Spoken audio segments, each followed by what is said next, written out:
Hello, welcome to this video. I don't know exactly how many videos I will have uploaded by this point.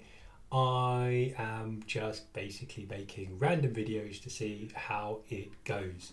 If you spent any time on YouTube, if you've looked around, if you've seen what's available, you've probably seen there's loads of trans content creators out there, and they put in a lot of research, they put in a lot of effort into each and every video. This is not that. This is just going to be me talking into the camera with one mic. I have done research in the past, of course. I've looked into the realities of being transgender and all that entails, but I'm not necessarily going to reference any of that here. I'm not necessarily going to talk about any of those things unless suddenly I have this amazing realization that, oh yes, this is a great resource that I can reference at this point. I don't even really have a script as such. What I'm just going to do is just kind of see where things go. What I'm intending to do is to create a series of short, relatively short videos. I do have a tendency to waffle and go on and on. I'm trying to keep things fairly succinct. Short videos where I'm going to cover different questions, different topics, different common things that I've been asked through my coming out process, and also some other bits and bobs that kind of rattle around in my head. What I'd really like is to just create these, upload them, and just see where that goes. That's the plan. Anyway, so welcome. My name's Andy, and I am a trans woman. And in this video, what I'm going to talk about is, I suppose, back to the beginning. It's, I suppose, one of the first questions that a lot of people get asked is, how did you know? What happened in the past to lead you to this point today? And I think it's quite a difficult question, because I think for a lot of trans people, it's tied into necessarily quite a lot of sadness, a lot of trauma, a lot of difficult periods, dark periods oftentimes in the past. And it's no different for me. There's been a lot of times where I've felt a lot of guilt, a lot of shame, a lot of anger and resentment directed towards me just because of this identity. But anyway, let's go right back to the beginning. And I suppose my response to that question, if people ask me, well, how long did you know?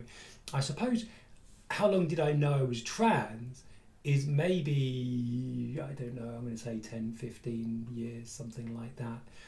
But how long did I know that something was different? I would say probably forever. And it's a bit of a cliche that people will talk about, oh, you know, when I was 5, I would pretend to be a girl and dress up in dresses, and, you know, people can call me, you know, Wendy or Sarah or whatever.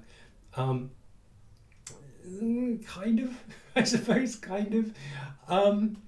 Yeah, I don't know. I mean, I always remember that I've never really felt comfortable around boys, because I never really fully understood or never really wanted to kind of get involved in all of that sort of masculine style rambunctiousness. You know, I played football, I played certain games and sports. I enjoy still playing these things, but that next step where it was all about kind of proving something, proving how sort of manly you were, how boyish, I suppose, in that time, I could never really fully understand that. I never really wanted that for myself. I always felt very uncomfortable, especially in other conversations with boys. I could never really understand what they wanted. Meanwhile, I always felt a lot more confident and a sense of belongingness whenever I would, you know, socialize with girls and hang out with girls. And I remember, like, looking back and sort of looking to girls like forever, and it's difficult because you kind of want to tease apart, like, what is attraction and what is something else. You know, just to put it out there, I do consider myself a gay female trans woman, in that I'm attracted to women for now, I guess. I don't know, maybe that will change. But I think there's always been this kind of like friction or tension between, am I admiring them because I want to be them or because I want to be with them? Am I appreciating their style, their fashion choices, their makeup, their hair? It's all kind of tied together in a package. It's like there are women that I want to be with and be in a partnership and a relationship with, but then there are women that I just think, oh my God, they are gold. I would love to have that figure, that hair, to have that confidence to just exist in the world. And I think that's always been the case for me. I've always looked to the female experience as something that I wanted to have. But I never really was able to identify myself as transgender until much later. And that was basically because, for one thing, transness was never really part of the cultural lexicon. Not like today, where it's a lot more accessible. I'm not going to say it's everywhere because that's not true, but you see representation in so many different places, and that is good. That's not always positive. There are, examples of things which aren't necessarily great, but we're there, we're out there, and we can be accessed, right? And that wasn't the case in the 80s and the 90s. And if you look at the cultural kind of touchstones, the icons of what it meant to be trans back then, it was, a danger. It was the troubled, mass killer. It was a punchline of a joke. It was somebody who was, deceiving somebody because they wanted something from that other person. It was always about being hidden, being bad, being evil, or being a joke. And I could never see any of those things and relate to that. I couldn't see that and think, well, that's me, because I'm definitely scary and a killer, and I'm definitely willing to be the punchline of a joke, and I'm absolutely definitely I want to be seen in this way. And I could not connect myself to that. But as time has gone by, there's been more awareness of what it means to be trans, of what that is. And I think the first time I kind of got a sense that maybe this is who I am, I remember there was a radio show, and it's like something on Radio 2 or Radio 4, if you know, in the UK. Probably Radio 4, because it was an interview, and I didn't hear the interview itself, I just heard the introduction, but it's seared into my memory. And it's an introduction to an interview with a vicar in the UK. This is like a priest, right? A religious leader. And she had gone through transition, and she was male to female, and she was presenting as a woman, and she was a priest, a vicar. And obviously that's quite notable, especially back in what I assume was like the early to mid 90s. And I distinctly remember in that introduction, maybe in the first couple of minutes of that interview, she was talking about how she would go to sleep every night praying to God that she would wake up in the body of a woman. And I was like, oh, oh no, that is me. That is me. But even then, where are the resources where I could go and seek out more information? I would dress up in, the clothing of my mother and my sister, such a cliche, I know, but it was something that I would hide. And then when I moved to university, this continued, but not obviously with my relatives' clothing. It was whatever I could get my hands on. Always something to be hidden, and I was always kind of like oscillating between, is this something that is is it a kink, is it something sexual, or is it something else?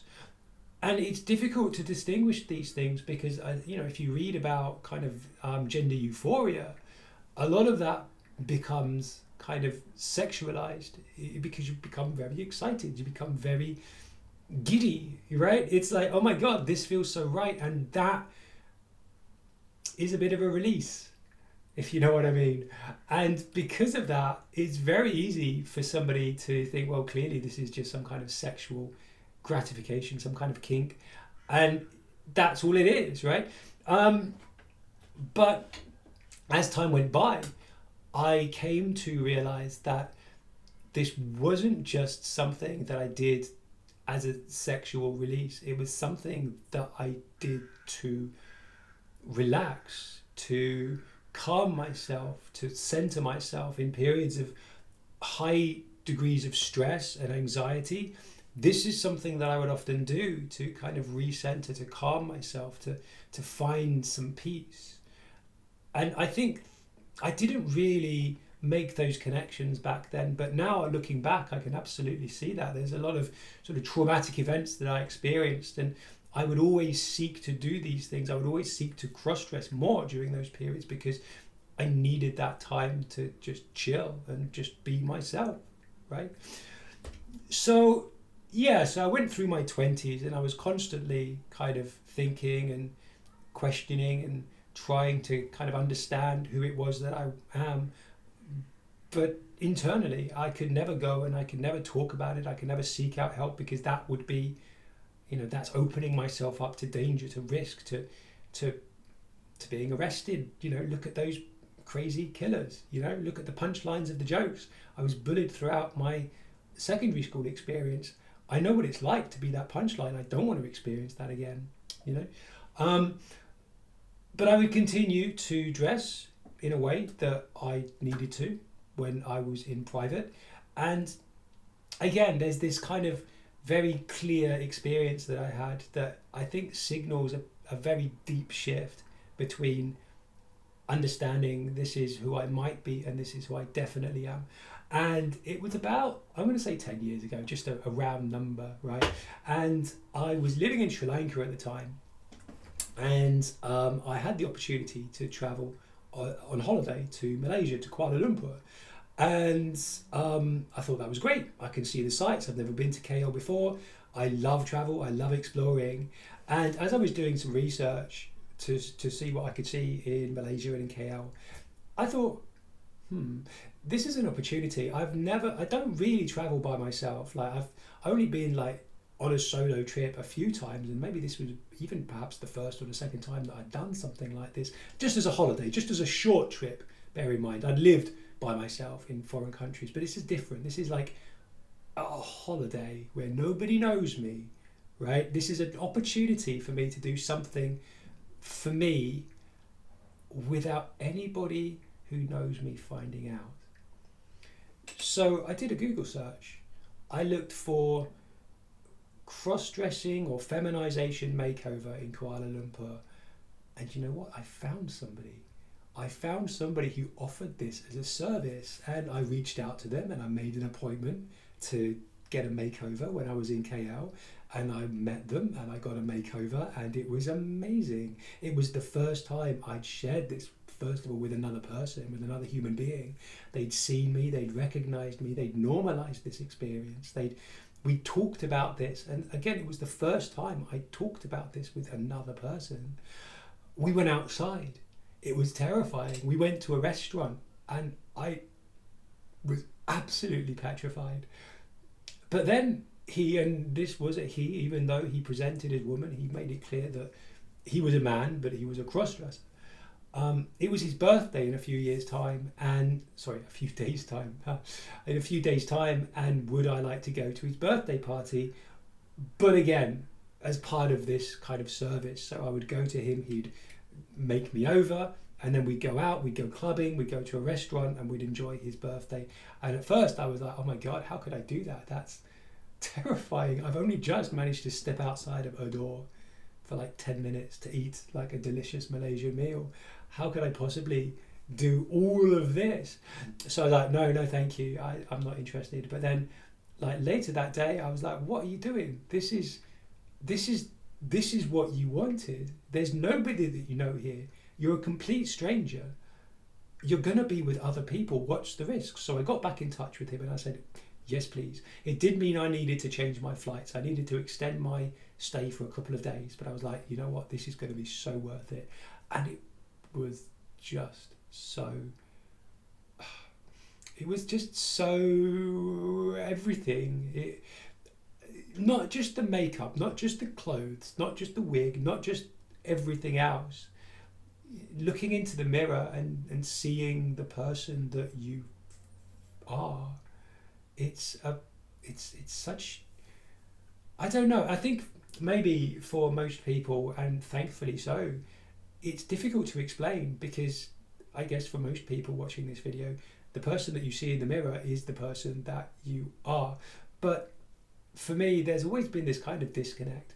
And, you know, there's this video by Philosophy Tube, and they talk about, well, she talks about, sorry, her experience of looking into the mirror and having this kind of disconnection from the person in the reflection, you know, recognizing objectively that that person was, you know, good looking and relatively successful and popular and, you know, doing representing things that actually, you know, objectively that's quite good. You know, like people can see me and think, well, you know what, why do you want to make these changes? But I just could never really recognize myself in that image. I could never, you know, when I looked at my body, it was always a question of toleration rather than admiration or acceptance or whatever that is. But looking at myself in the mirror as a girl, as a woman, it just really hit home that this is home. This is who you are.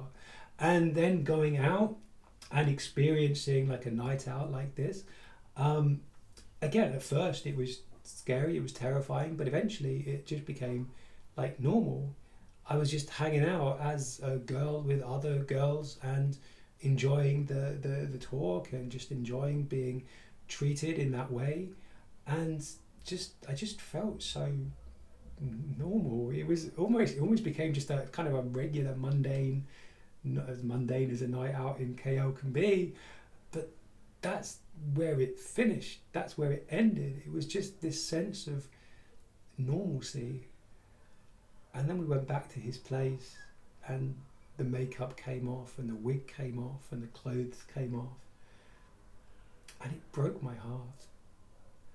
And that was 10 years ago. And from that point, I knew that I'm trans. There's no question, this is who I am. But along with that also came an understanding that the world is a horrible place. It's a horrible place for normal people. It's a horrible place for trans people. I have kids. How can I disrupt the lives of my family? How can I inflict my transness on those who love me? I can't do that. I've managed to cope for like 30 something years keeping this a secret. I can do this longer. And that's what I told myself. And that's how it went for years. It was hidden, it was there, it was hidden, it was there. I'd go through these cycles of feeling incredible sense of frustration, of anger, resentment, bitterness at myself, at the world, which doesn't allow me to be the person who I know that I am. But what could I do? What could I do? I work as a teacher, I work in education. I imagine coming out. I moved to Kuwait. How could I come out in a place like Kuwait? Don't get me wrong, I loved my time in Kuwait. I met some beautiful, amazing people there. But culturally, forget about it. No way. And then I came back to Poland, and again, it's like, oh, it's this wonderful bastion of like nationalistic Catholicism. Like, what can you do? Like, you've got to remain hidden because it's really dangerous. Until 6 months ago. As I say, I would go through these periods of like darkness, toleration, misery, acceptance, feeling okay, feeling awful. And about 6 months ago, I got a promotion at work, and it was something I've been working towards basically my entire career. It was the pinnacle achievement that kind of was this wonderful way of the people that I work with almost kind of like acknowledging the work that I do. And how did I feel when I got that promotion? I felt relief. I felt relief. I didn't feel happy. I didn't feel proud. I didn't feel a sense of accomplishment or achievement. I felt relief because I'd done the interview, I hadn't failed, I hadn't let myself or the people around me down, I hadn't let my line manager down, I hadn't let my girlfriend, my kids down. I could breathe easy. I was relieved. And then a few days after that, I was like, what? How can you not allow yourself some pleasure, some happiness, some joy? And it's because it's not me that got that promotion. It's not me that has these things, these wonderful things that I have in my life, my kids, my family, my friends, my girlfriend, all of these things. None of them are for me. They're for this fictitious person. Or at least it's not the entirety of me. It's a part of me, but it's not all of me. It's time. It's time everybody met me. Because I can't go on like this. I can't keep going through these cycles, going through these periods of like anger and sadness and negativity, and then that makes me an awful person, or at least an unavailable person. And I don't want that for the people in my life. I want them to experience me at the peak of my powers. So that's how I came to the conclusion that I'm trans and I need to be living as authentically me. And I've made the choice, I've made the decision, and I'm 105 days post hormones at this point. And from basically day one of taking those hormones, it's been bliss. So that's the first video. I'm going to leave that there, and I hope that you have appreciated that story. It's my story, and I know that there's elements where other trans people might see reflections of themselves in there, and hopefully not. Hopefully there is some unique stuff in there as well to kind of make it a bit more interesting. Something I didn't mention at the top of this is, obviously, because I'm not necessarily sourcing this, I'm not necessarily calling on the experience of certain intellectuals who've gone before me and upon whose shoulders I am standing. These are all my thoughts, my views, my perspectives. This isn't going to be something necessarily that jibes with everybody else, but I hope that people can see something of themselves in me. If you're a trans person watching this, I hope that maybe you gain some strength from this. Maybe you gain some better understanding of yourself. If you're not trans, maybe this will give you some more insights into the lives that we lead. I mean, I think even though I'm in my 40s and I'm starting transitioning now, maybe there's this sense that it's just the kids, it's just younglings that start that. But I think I represent probably maybe the mean, the average kind of trans experience, because how else would we have known? There was no way in my past that I would have known that I'm trans, but also it would have been very difficult for me to have acted on that. But here we are. Okay, so thank you very much for watching. I hope that you've enjoyed this, and I will see you all in the next video. Bye.